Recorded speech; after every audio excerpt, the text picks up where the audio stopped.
Muy bien, pues muy buenas tardes a todos. Bienvenidos a esta casa que es la suya. Es un placer recibir hoy a nuestro ponente Aaron Bryant, comisario de Fotografía y Cultura Visual en el Museo Nacional de Historia y Cultura Afroamericana.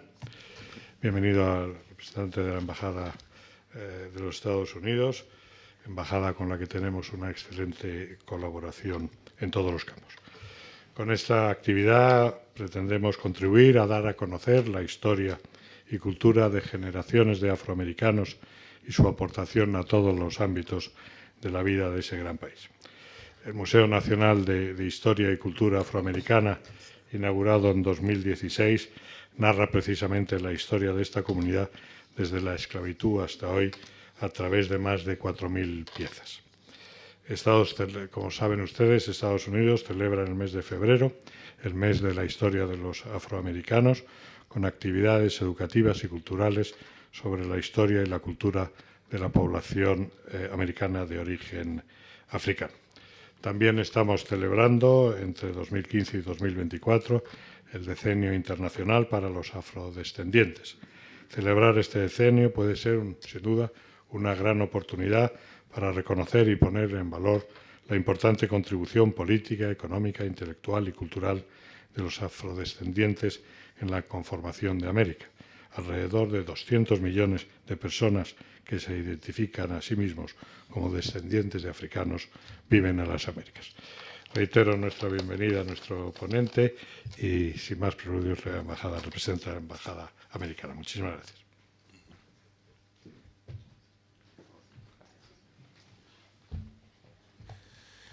Pues muchas gracias, director. Gracias, como siempre, a la Casa de América por acogernos. Hola. Y gracias a todos ustedes por haber compartido la tarde con nosotros. Mi nombre es Ryan Matheny Garrido, soy el agregado cultural adjunto de la Embajada de Estados Unidos en España. Cada mes de febrero en Estados Unidos, como ya dijo el director, celebramos Black History Month o el mes de la historia afroamericana. Lo hacemos para recordar y reflexionar sobre las crueles raíces en la esclavitud de esta parte clave de la sociedad norteamericana, además del duro legado del racismo que siguió existiendo en la sociedad posteriormente. Pero también conmemoramos y celebramos los logros históricos y las contribuciones de figuras afroamericanas en la historia de nuestro país, que han ayudado a crear una cultura única en el mundo como es la estadounidense, una mezcla entre muchos otros de las dos principales bases culturales, la africana y la europea. Estados Unidos es, como dice el lema en nuestra moneda oficial, no tengo un dólar para enseñar, pero es e pluribus unum, de muchos uno. Hoy estamos afortunados de contar con la presencia, como ya mencionó el director, de Aaron Bryant. Él es el conservador de fotografía y cultura visual del Museo Nacional de Historia y Cultura Afroamericana en Washington, D.C. Y esto es parte del famoso Instituto Smithsonian, que quizás, no sé si alguno de ustedes habrán tenido la posibilidad de viajar a Washington, pero el Instituto Smithsonian es más o menos el museo nacional, la colección de museos nacionales de Estados Unidos. Si viaja a Washington es una maravillosa oportunidad porque todos estos museos están abiertos al público y absolutamente gratis. Tú puedes entrar normalmente sin ninguna cita y ir desde el Museo de la Historia de Estados Unidos hasta el Museo de Espacio y Aire, desde el Museo de la Cultura Indígena Americana y entre muchos otros. El museo más nuevo del Smithsonian es el National Museum of African American History and Culture, de donde viene Aaron. Abrió en 2016. El entonces presidente Obama pudo abrirlo en sus últimos meses de su presidencia. Yo quería poder compartir alguna información sobre este museo en España, porque yo sé que son muy conocidos los otros museos del Smithsonian, pero yo creo que mucha gente todavía no conoce de la existencia y de lo increíble que es este nuevo museo National Museum of African American History and Culture. Yo tuve la oportunidad de visitarlo por la primera vez en el mayo pasado y te lo puedo recomendar absolutamente. Y dejo al doctor Bryant al señor Bryant para explicar más sobre cómo es el museo. Aaron Bryant anteriormente fue conservador de la prestigiosa colección de arte de Morgan State University y del Museo de Arte James E. Lewis de dicha universidad. Entre sus muchas actividades profesionales, ha desarrollado contenidos para exposiciones en el Museo Nacional de Electrónica, los Institutos Nacionales de Salud y la Biblioteca Nacional de Medicina. Señor Bryant ha impartido conferencias sobre historiografía y teoría cultural en las universidades de Harvard, Johns Hopkins y Duke, y el Museo Metropolitano de Arte de Nueva York, el Museo Británico y las universidades de Cambridge y Oxford, y ha publicado numerosos trabajos sobre historia política, artes escénicas y artes visuales en revistas académicas, catálogos y antologías. Sus trabajos de investigación han sido reconocidos por la Biblioteca Presidencial Lyndon B. Johnson, la Biblioteca Pública de Nueva York, la Sociedad Histórica de Maryland, la Universidad de Maryland, la Institución Smithsonian, la Asociación Estadounidense de Museos, la Asociación de Museos Afroamericanos y la Organización de Historiadores de Estados Unidos, y también la Sociedad para el Estudio de la Historia Étnica y de la Inmigración de Estados Unidos. En 2014 fue nombrado miembro del Real Instituto Antropológico del Reino Unido por su investigación en el campo de la teoría de los movimientos sociales y la antropología visual. En 2017 fue galardonado con uno de los premios anuales concedidos por DC Black Pride o el Festival del Orgullo Negro en Washington. Aaron ha presidido la Comisión por la Revisión de los Monumentos Confederados de la ciudad de Baltimore y actualmente preside el jurado por el Distrito de Columbia del concurso de arte visual convocado anualmente por el Congreso de Estados Unidos por estudiantes de instituto. Además, es miembro de la Comisión para la Conservación de la Historia y la Arquitectura de la ciudad de Baltimore. Bueno, he dicho mucho. Muy impresionante la biografía de señor Bryant, y sin más que decir, seguro que los dejo para escuchar lo más interesante de su presentación sobre el museo y sobre la historia y arte de los afroamericanos en Estados Unidos. Well,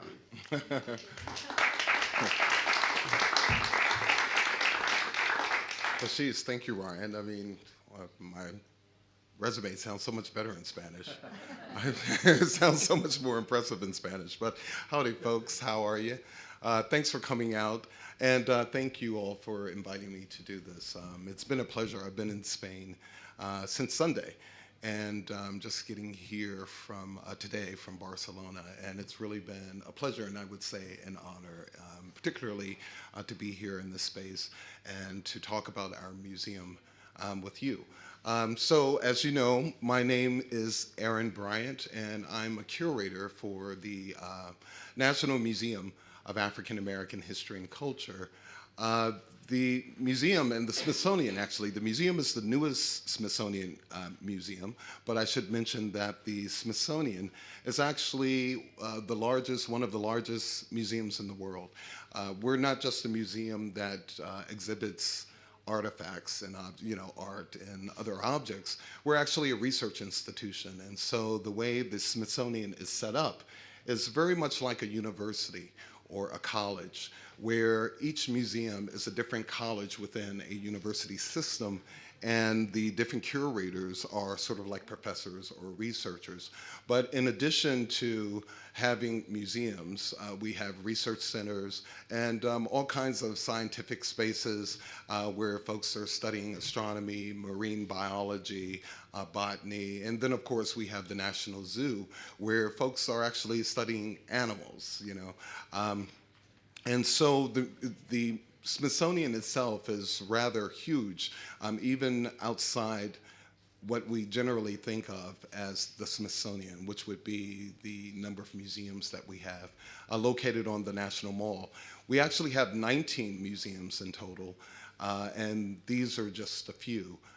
Some folks might be familiar with the Air and Space Museum or the Natural History Museum, and of course the American History Museum, but we also have, say, the Cooper's Hewitt Museum, which is in New York. I should also mention to folks out there who might be interested, I had a couple of presentations the past couple of days with students, and the Smithsonian also offers fellowships, lots and lots of fellowships, to not just graduate students and even undergraduate students, but postdoctoral folks and people who are interested in doing research on the collections.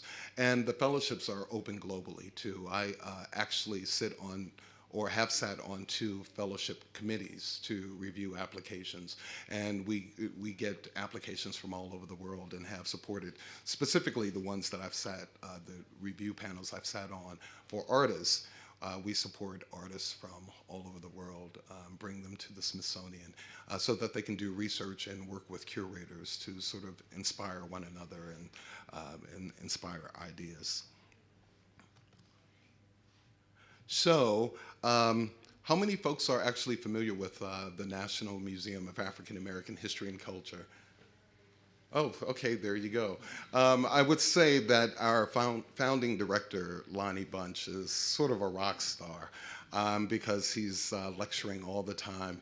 And it's amazing when you're walking with Lonnie, whether inside the museum or outside in the street, people are coming up and shaking his hand. And at one time, you had people calling him one of the most powerful men in the world simply because he had so many friends. It was like you seem to know everyone, no matter where you go, or people seem to know him at the very least. And he has the personality where he's very open, and so it's easy to see how even complete strangers take kindly to him right away. But it's also because Lonnie has done something pretty phenomenal. He's created a museum for the 21st century, and it's hard to imagine what that might look like.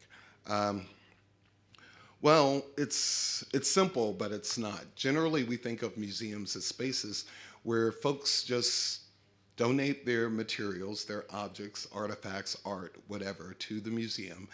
We do an exhibition, and we put things in cases or put them on the wall, and we put a label on it. But it's actually a little more complicated than that for our museum. Even though we tell the American story, we tell the American story through a very specific lens, and we ask really poignant kinds of questions regarding race and difference, and not just related to African Americans, but in some of the collaborations we've done with Native American communities and the National Museum of the American Indian, or the Latino Center at the Smithsonian. I'm working on a collaboration now, in fact, and this will be my second collaboration with the Latino Center, both which focus on LGBTQ communities. The first recognizing the 25th anniversary of Paris is Burning, if you're familiar with the movie. If you're not, you have to see it. But we did a talk about, we actually showed the movie for the 25th anniversary, and it's a movie about transgendered and drag balls and homeless LGBTQ youths and how they create a sense of community and what they call houses. And so after we screened the film, we actually had a panel discussion where we talked about LGBTQ youth and homelessness. And so, there's always, we have fun, but it's fun with a purpose. And likewise, we're working with the Latino Center to recognize the 50th anniversary of Stonewall. And Stonewall is a historical marker. It's an event in which the gay community in New York actually rebelled against some of the laws, the policies, and the police, quite honestly, that prohibited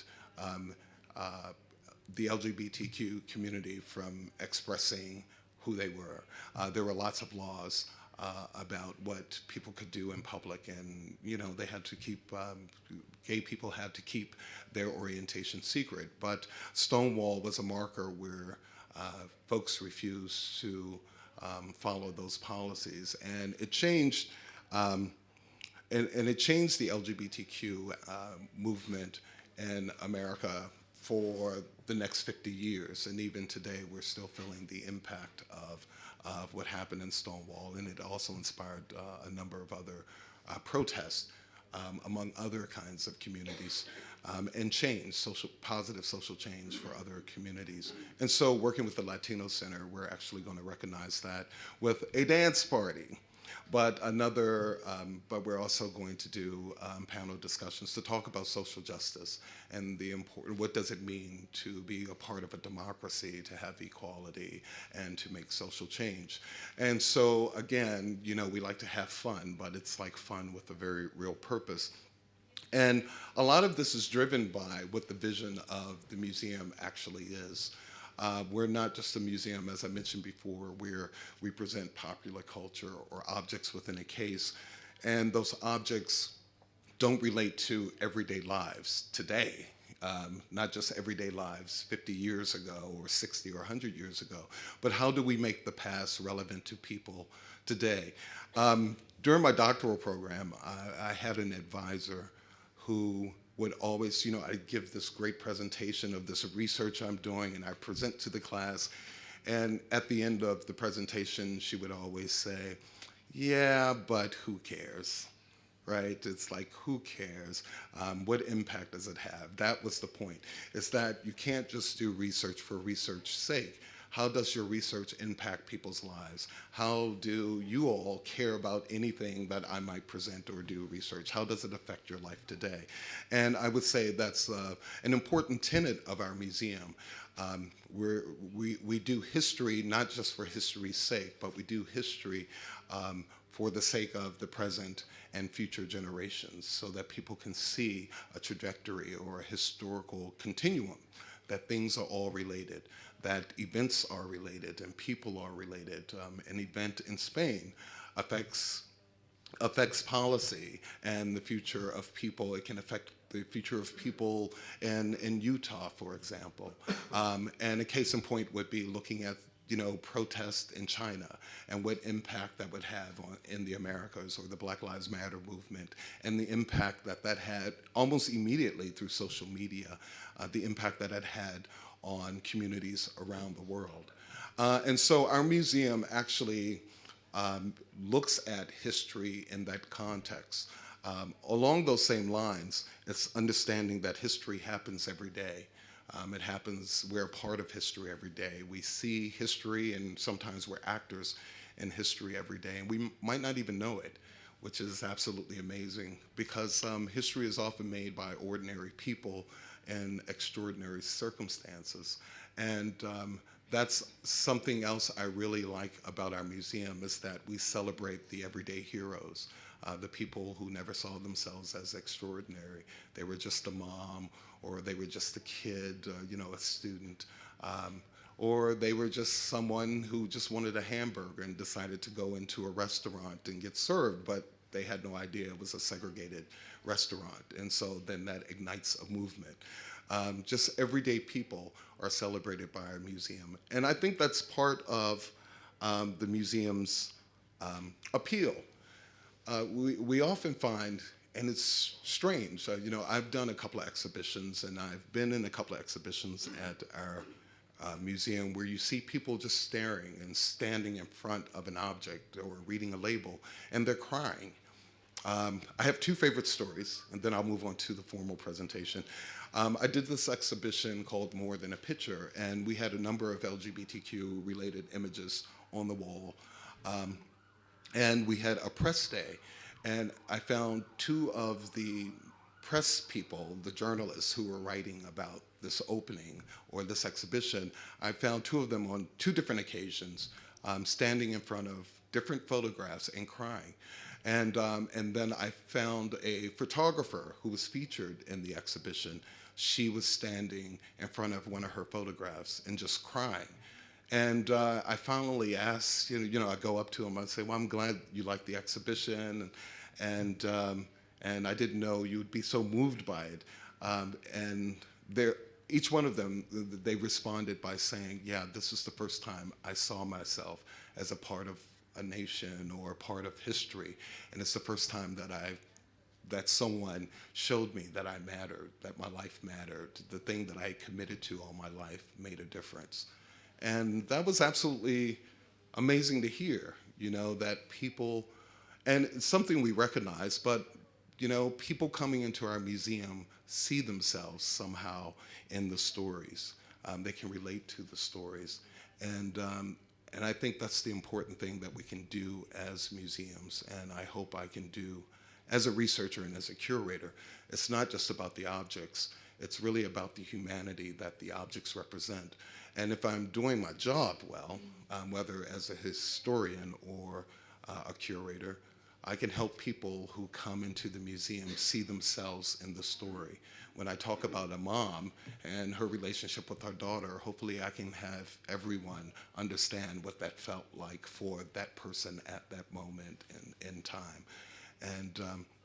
And so I think our museum focuses on that. Again, it's not just about curating objects, it's about curating ideas and humanities. And so we tell the American story from a very, very different perspective. This would be an example of what I mean by from a different perspective. You know, we can all learn about the Civil War, and most certainly when you study American history, you can't study American history without learning about the Civil War and the war over slavery and the war that divided America as a nation, the US as a nation. But generally, when we learn about the Civil War, we learn about the Civil War from the perspective of the white soldiers who fought for the Union armies or the Confederacy.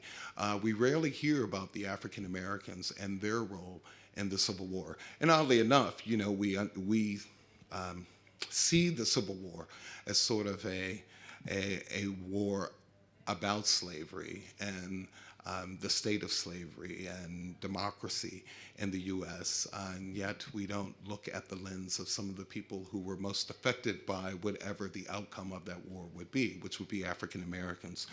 And this particular album, these photographs here, they're part of an album of about 17, 18 photographs of African American Civil War soldiers, which is absolutely fascinating to me. And the story of how we got these photographs in our collection, I think, is pretty amazing as well. The album is about this big. It's actually about this tall and maybe this wide, you know, just a little more than maybe 2.5 inches or 3 inches. Small enough to put in the inside pocket of your jacket or your vest or, you know, your pants, or, you know, just something you could just tuck away and it won't get lost. And it's absolutely amazing. The photos are about the size of a fingernail. They're really small. They're teeny tiny. And these photos have been printed on tin, so they're tin types. And the story, if that's not amazing enough, the story is that this photo album belonged to the captain of this colored troop. He was a white captain, and his soldiers were all African Americans, and they saved his life. And so he had photographs of them made. He wrote their names at the bottom of, after making the album, wrote their names at the bottom of these mats here that frame the photographs. And he kept this small photo album for his entire life. And the reason it's so small is so that he could always keep it inside his vest pocket or in his coat pocket, so that he could always carry around these men who saved his life. What's even more extraordinary is the donor who donated this photo album to the museum. They worked with the genealogists to track down the descendants of many of these men, and most of whom would not know that they were actually descendants of Civil War heroes, which is an even more extraordinary story. And I was lucky enough to work with curators to bring this acquisition in, and to sit in the room with, I think it was the great-granddaughter of the captain, when she brought it in, wrapped up in like tissue paper, you know, and just regular facial tissue. And she and her brother shared the story of how they got this album and how it had been passed down from one generation to the next.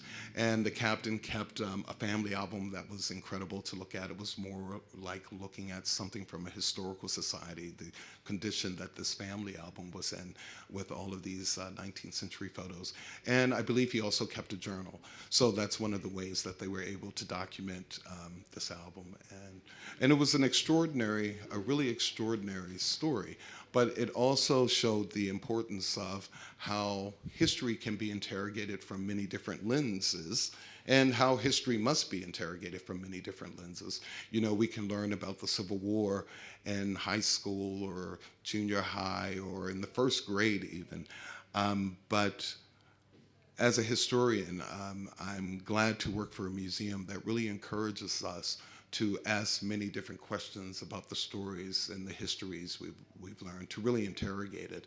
A question might be, well, what was the role of women in the Civil War, for example, you know, as part of that interrogation? Just a couple of days ago, I actually sat in on a lecture of a gentleman from Baltimore, which is where I live. It's 35 miles north of DC. And he had a photograph in his collection of an African-American woman who was a nurse during the Civil War and was considered a Civil War soldier by other Civil War soldiers. And the story that he was able to tell about this woman's life, an African-American woman, and what she meant to these soldiers as a nurse was pretty extraordinary. And again, that's a very different lens on history, you know, so that you're not just learning the straightforward narrative, but you're actually interrogating in many different ways what roles other people played who are generally not a part of the narrative. What role did they play? You know, women didn't just sit at home dutifully and, you know, knit while the Civil War was happening, or the Revolutionary War was happening, or in the U.S., World War II and World War I. Women had a role. And the question is, so what role was that? And why aren't we learning about that? Well, as a historian, and part of the reason I became a historian is I just stopped asking, why isn't someone writing about this? I figured if I'm interested in it, I'd just do it myself. And I encourage everyone to do exactly that. If there are stories you want to know about, just go out and do the research, because we all need to tell as many stories and bring as many different perspectives to the conversation as possible. So in addition to being able to interrogate history and offer a critique, and I would say that part of that idea comes from someone like Frederick Douglass, for example, who talked about without critique there can be no social progress, meaning in order for us to progress as societies, we have to be able to sit down with one another and interrogate each other's ideas and have healthy debate. And out of that healthy debate of these ideas coming together can come a much better idea because we've all contributed to a solution or an understanding somehow. And so that's where the progress comes from. And so our museum is really about, you know, how do we interrogate and offer a critique in a way that helps us to debate ideas, not just through objects and research and exhibitions, but even becoming a safe space for that, for the community to come in and talk about ideas and to debate ideas. This is an example. Here we have Lonnie Bunch, who's in the photograph to the left. He's the founding director of the museum, and he's having a conversation with Ava DuVernay shortly after the release of her film Selma, where she dramatized the Selma March during the Civil Rights Movement. And he's having a conversation with her about social activism and social justice and her understanding, because she's also an activist, one of the few women filmmakers to get notoriety in the US, and certainly one of the few African-American women filmmakers who's had some significant success actually in Hollywood. And so he's talking about the role of women in social justice and activism today. And this was around the time of Black Lives Matter and protests that were happening in Baltimore. As a matter of fact, the same day that this happened, there was a huge rally and protest and Baltimore related to Black Lives Matter. And if you're not familiar with Black Lives Matter, it's about an end to police brutality, looking at incarceration rates and the disparities that's based on race. And it was also a movement that was started by 3 women. And so Lonnie's having a conversation about the important role that women can play in leading social change. And not just social change, you know, part of that is also political change and cultural change as well. And so this museum really serves as a safe space to have those kinds of really interrogative conversations. So so that's sort of the philosophy and the ideology that stands as a foundation of our museum. To sort of encapsulate, our museum really is about telling the unvarnished truth. And that's a quote that comes from noted historian John Hope Franklin, who was a late modernist and going into early contemporary historians who really set the stage for how one goes about doing African American historical research. And his model and his ideas actually serve as a model for historians in other areas as well. And he believed in telling the unvarnished truth. And so between critique and social progress and telling the unvarnished truth, much of what we do, that's really our guiding principles at the museum, and much of what we do is really based on those 2 ideas as a foundation. In terms of the collection and the way that the exhibitions are set up, however, it's pretty simple. History, community, and culture. So our objects fall under one of those 3 categories. And our exhibitions are set up that way as well. This is a schematic of the museum.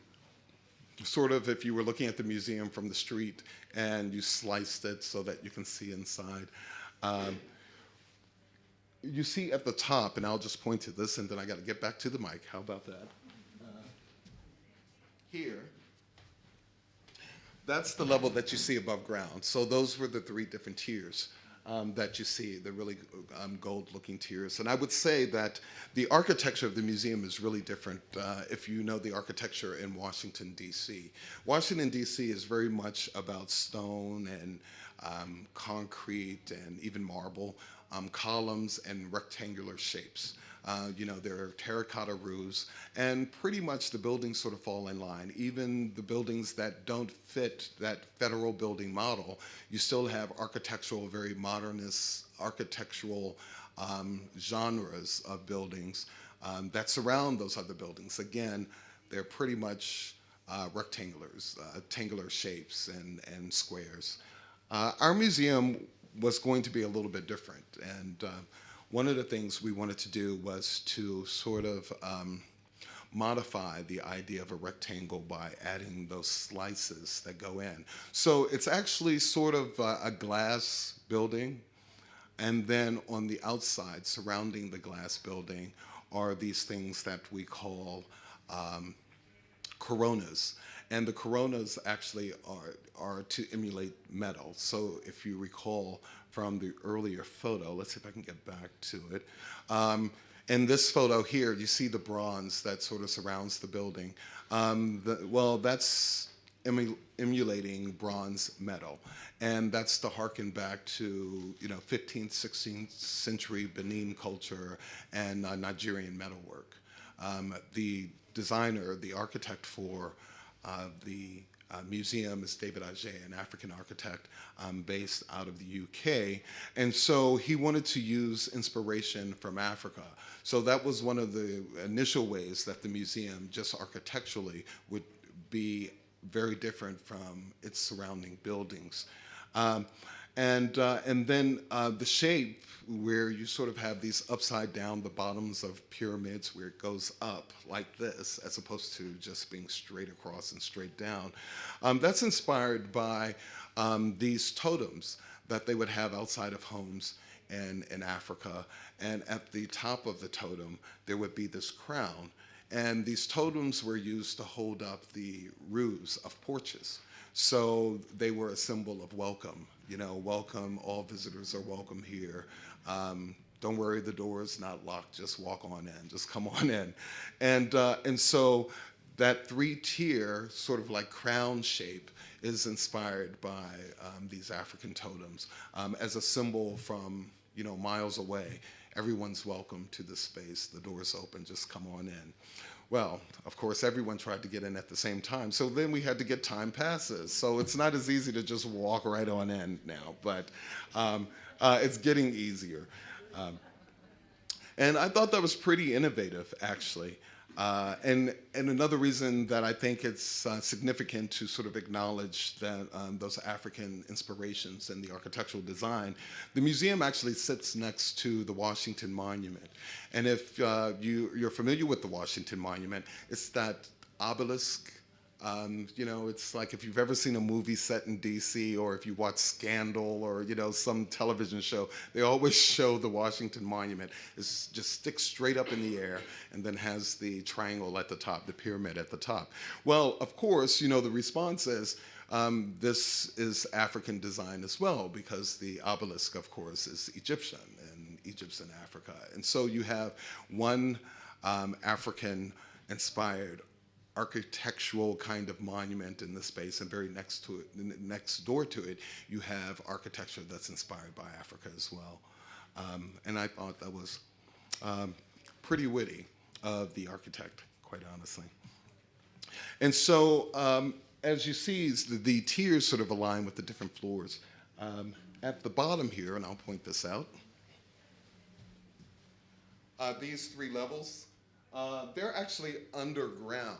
And those are our history galleries. And someone told me they actually had their smartwatch or their Fitbit, and they went during lunch, they actually walked through the history galleries, and they recorded it's about 1.5 miles just to walk through the history galleries, those bottom 3 floors alone. So the museum's pretty big. And I would say if you come to visit, you should probably set aside a couple of days, because it can take quite a while to get to every floor. As Ryan mentioned. But the history galleries are really important, and they're kind of dense. Part of the reason we did that is because they set a foundation for everything else that you're going to see in the museum. It gives a historical context. So, for example, we might have in one gallery, say, we have an Ecuadorian stool that was donated. I think it was the very first object that was donated to our museum.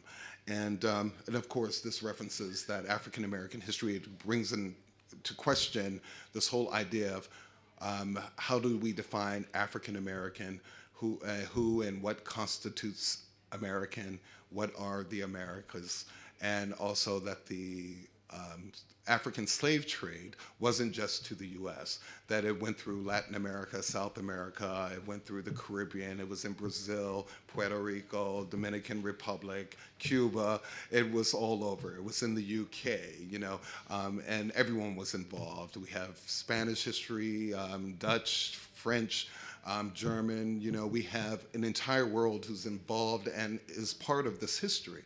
And so we wanted to sort of peel back those layers so that people understood that when we talk about African American history and African American slavery, it's also us talking about slavery throughout the entire world, or this economic system throughout the entire world.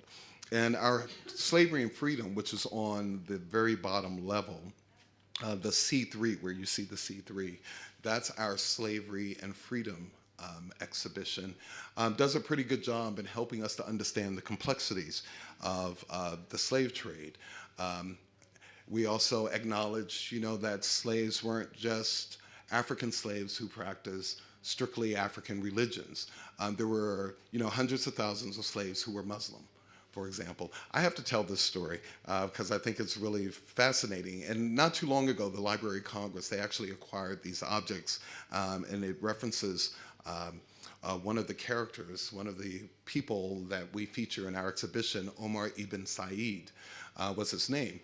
And I think his enslaver, he was an African slave here in the US, and his enslaver and his family, I think they might have called him Uncle Umar, because they really couldn't pronounce his name. However he pronounced his name, they were like, we'll just call you what we can say. And so they, call him Uncle Umar. And one day his enslaver, his master, sees that he's written something down in these weird-looking letters. And so I guess Omar is explaining that, it's a language, and he knows how to write, and his enslaver is like, oh my goodness, you know how to write? Well, could you write down the Lord's Prayer? Could you write down the 23rd Psalm?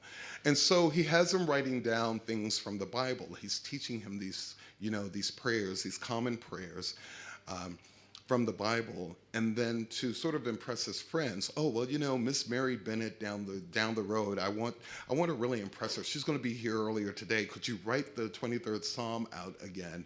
And I'm going to give her a copy. So he writes it down in this funny, squiggly language. And so, this guy's like, well, I'm teaching him to read the Bible, and I'm helping him to become Christian, and he's writing down the Lord's Prayer. And this, I got a slave who can write, and he can read, speak another language, and all of this. This is really terrific. Aren't I lucky?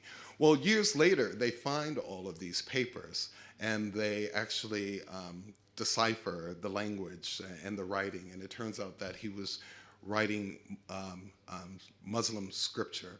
He was actually writing down Muslim prayers.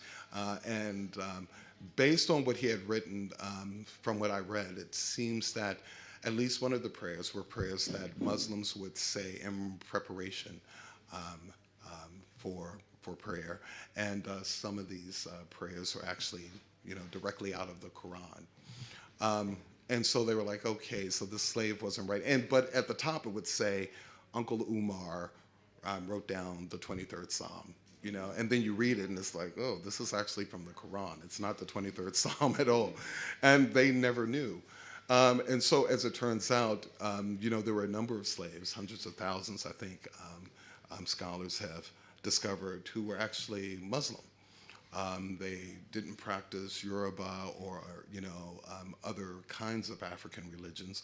And even though someone like Uncle Umar might have pretended to be practicing Christianity, he still held on to his Muslim faith, even as he was enslaved, and still said his prayers, apparently, because he could still remember them. And so the History Gallery tells those kinds of stories. Again, it's really not about just presenting an object and saying, this is an object, a book that was produced in 1786 or 1832. It's about the humanity around these objects, who own these objects, and how do you tell the human story, like Uncle Umar's or Omar ibn Said's story? How do you tell his story? And at the same time, help us to sort of progress in our own minds, open our own minds, and even our hearts to a great degree to other narratives that, wow, the way I thought the world was is actually not the way it was. And what's even more important is when you find people who thought they knew the history learning something new. I find myself learning something new all the time. Once you move through the slavery and freedom floor, which takes us from essentially 1400s to 1865, where we're coming up to Reconstruction. And we start in 1400 because that's where the global story of slavery begins and the slave trade begins. You end with emancipation, you come around and you're on C2. That floor is the segregation and Reconstruction gallery. So that exhibition actually takes us from about 1865 to the end of the modern civil rights movement, 1968. Essentially the death, Martin Luther King Jr.'s death in 1968. And for many historians, that marks the end of the modern civil rights movement. Then from C2, you make your way up to C1, and C1 picks up where C2 left off. We're looking at beyond changing America beyond 1968. So after the civil rights movement, what's next? We're looking from the end of what's considered the modern civil rights era and what happens after King's death up to present day. And that's really an interesting gallery because it's a mix of social protests and political changes and shifts that's happening across the US, as well as popular culture. So we have objects from Black Panthers, and we're telling the story of Black Panthers, Black feminism, and womenism. We cover LGBTQ histories and Stonewall, and we're also looking at things like the impact that Oprah has. Oprah, I think her studio donated part of her set to the museum, and so we have, I think maybe a dress, one of her dresses, and a couple of chairs on display. We also have a dress from Michelle Obama on display, a dress that she wore to one of her many events. And so that exhibition actually takes us pretty much up to the Black Lives Matter movement, say 2014 or so, because we're looking at the beginning of Black Lives Matter. And of course, we're going to expand that so that we can include other more recent histories as well, because again, it's 1968 and beyond. So I should point out, if you look where it says porch, right there, that's the street level. So that's pretty much the level you enter in to the museum on. And then the next level up is the second floor. That's our education floor where we have a lot of interactives. We also have our library on that floor, genealogical research. You can take workshops. And then the next level where you see level three, that's our community galleries. Above that, our cultural galleries, and then 5, that's the 5th floor. That's where our administrative offices are. So I pointed out the street level. This is what the Heritage Hall, the street level, looks like.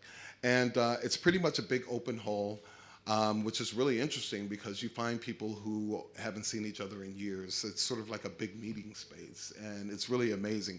I've run into people I haven't seen in decades, actually, literally decades. I've run into them in this space. And it's absolutely amazing because you see families reuniting there. You know, meet me at the museum, we're going to meet in Heritage Hall, and then you see people hugging each other all over the place there. It's a very happy space. This is a photograph from our Slavery and Freedom exhibition. Again, talking about the unvarnished truth, we have here a sculpture of Thomas Jefferson. And Thomas Jefferson is like an architect is a major architect of the U.S. Constitution. And I really admired the story around one of my favorite amendments is the First Amendment. And the story about Thomas Jefferson working on the First Amendment to protect religious rights. But also a part of the First Amendment is freedom of speech and freedom of expression.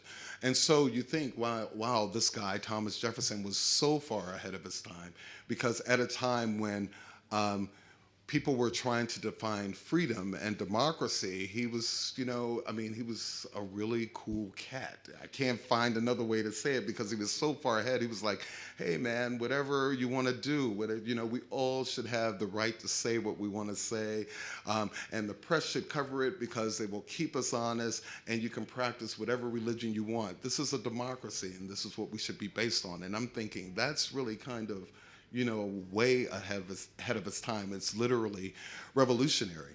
But of course, the story of people who could make those kinds of decisions and have that kind of power during Jefferson's time were generally people who had a lot of money, right? They had a lot of assets. And even at this time, and going into the, you know, 1800s, there were still debates as to whether or not people who didn't own, whether or not men who didn't own land or other property or assets or money, whether or not they should even have the right to vote. Forget about everyone else. You know, it was like, if you have land, you have money, and you're, you know, you're a white guy, you can vote, but sorry, poor people and everybody else, yeah, we don't really care what you think about how we should shape the country. And so you tend to forget that that was Jefferson's time. And it's interesting because part of what he's doing is empowering everyone with, say, like the First Amendment, right? That we all have the right to do and express and be. But it gets really complicated because it's like, to what extent did he also think that you should have the same power as he does? And also, you know, raising the question of what was the source of this power, right? Jefferson owned hundreds of slaves. And of course, slaves were currency. You know, that was an asset. You know, there's a comedian who talks about slaves as, early American credit cards. It wasn't exactly money, but if you had these slaves, you can get credit anywhere. You can pretty much do whatever you want, because they were like, oh my goodness, he's got 300 slaves. And so that's a lot of power.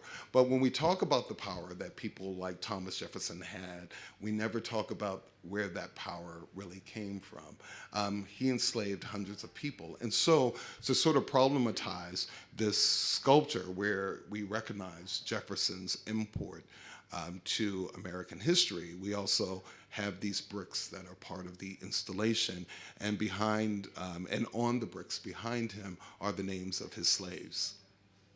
So he built this empire on these people. And that's just a reality, just as a reminder of that. And then he's surrounded by folks who, operating during the same time period, African Americans who were also very revolutionary, poets like Phyllis Wheatley, who was traveling to different parts of the world, and no one believed that this black woman was writing these perfectly written poems that were written in perfect pentameters, and could, rival any Greek tragedy in many ways. Benjamin Banneker, who was an African-American astronomer, and at the time that people were saying that African-Americans or blacks cannot read and should not read, you had people like Benjamin Banneker and Phyllis Wheatley, who not only were reading and changing the course of history and scholarship at their time, but were actually writing about it and producing work out of their scholarship. Then I talked about, post-slavery, we're in segregation.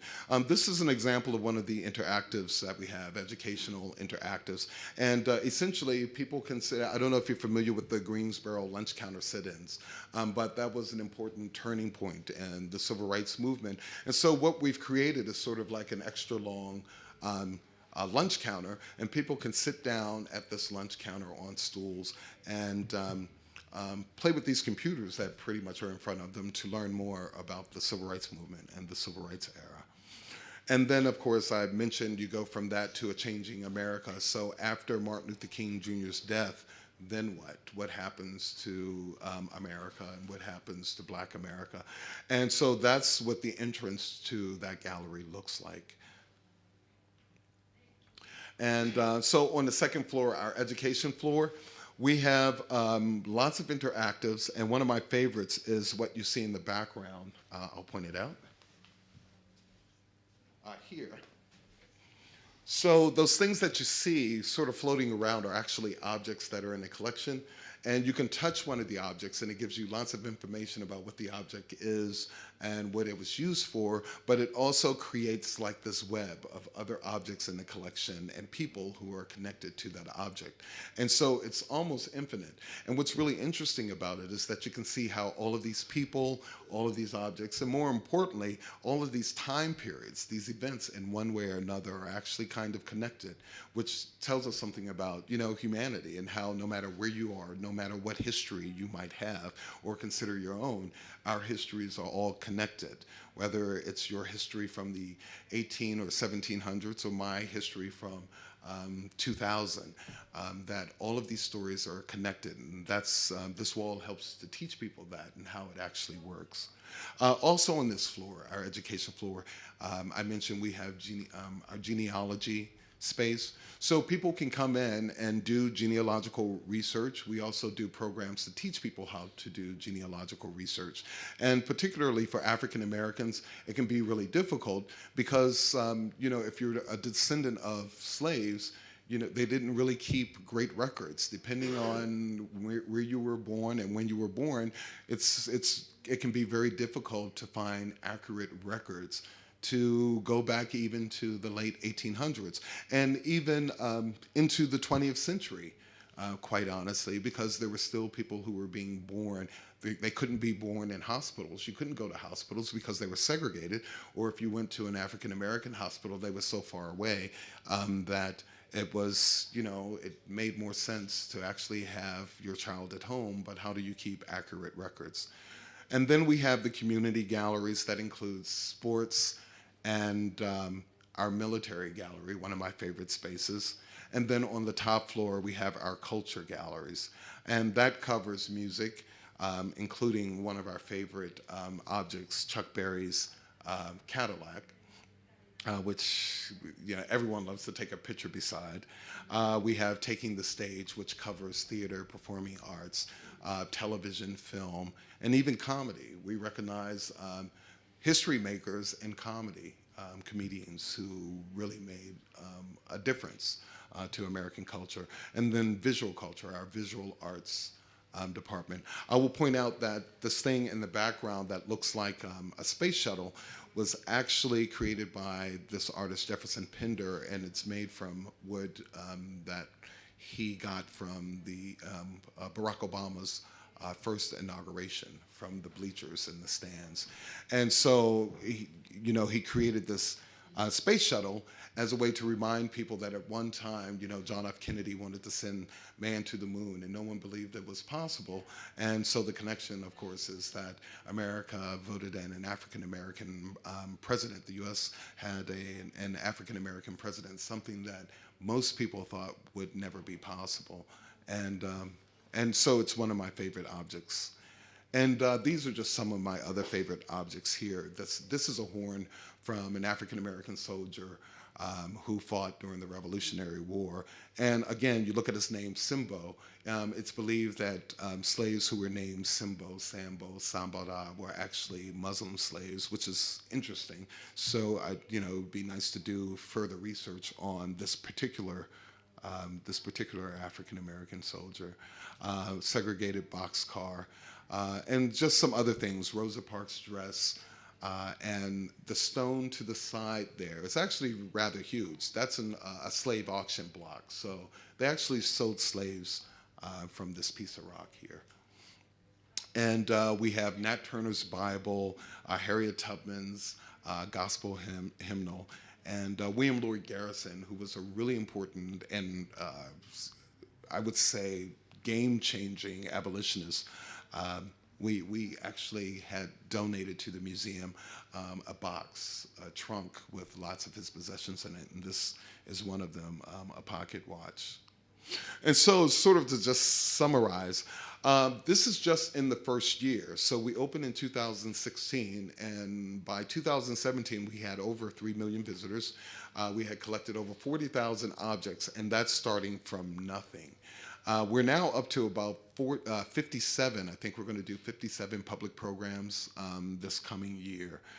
7,000 visitors a day. Well, I think that number is a little bit higher. This is what we can count, but that doesn't include people like me who brought in friends and family.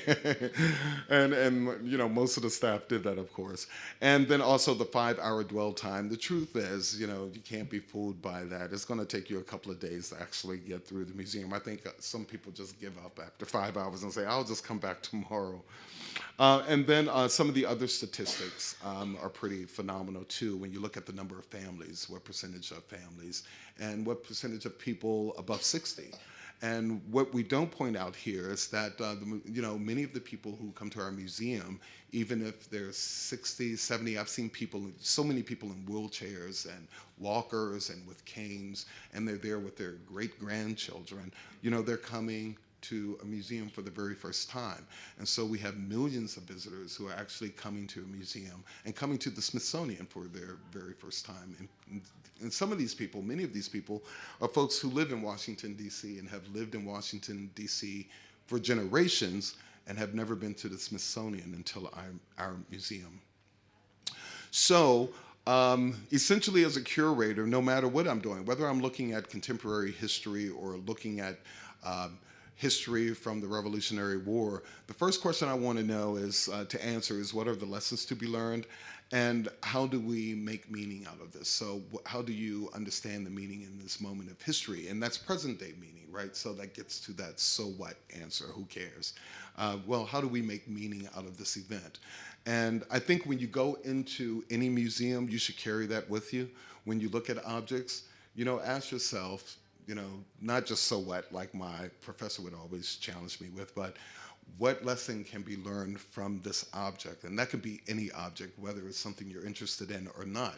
You develop that interest by asking, what can I learn from this? And how is this history relevant to my everyday life today?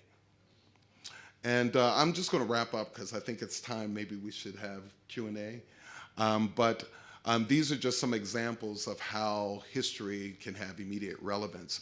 This is a sign from the 1963 March on Washington, and it's amazing how you have kids who would come into an exhibition thinking that this is from a Black Lives Matter protest, but they don't realize that the sign was over 50 years old, and that some of the same things they're protesting today were being protested, 50 and 100 years ago. And there have been change, but that progress happens in very different ways.